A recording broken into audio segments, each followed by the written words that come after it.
ausgebombt und abgebrannt, nur Schutt und Dreck am Straßenrand. Der Krieg war aus und keiner wuss, ob es noch wieder geht.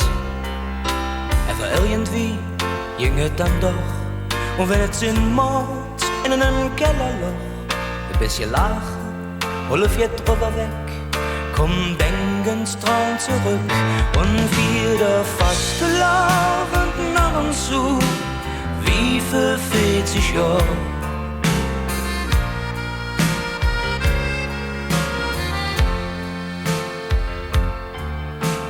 Muckefuck und Röwekrug vom schwarzen Markt mit heimgebracht, ob Hamsterfahrt im Föhgebirg, ne Teppich irgendwo geduscht, Nippeser Bahnhof, Klütte gekleut, Flöckner Hus und in der Ohren gedäut.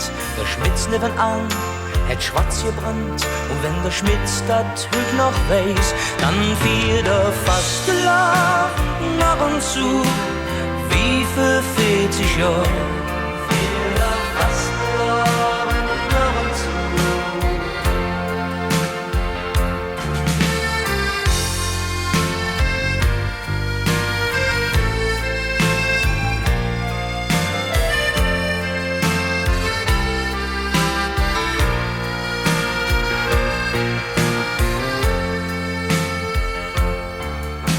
Stück für Stück und Stein für Stein kam Kölle wieder auf die Bein. Trümmerfrauen, die stunden dann trotz Hunger ihre Mann. Der Norbert kam aus der Gefangenschaft heim, und zum ersten Mal, da sah er singen klein. Ein Foto von damals, mit hügender Kiss, wie schnell man doch vergisst. Drum wieder fast laufend nach und zu, wie für 40 Jahre.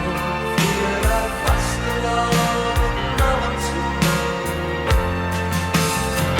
Drum wieder fast laufend nach und zu, wie für 40 Jahre.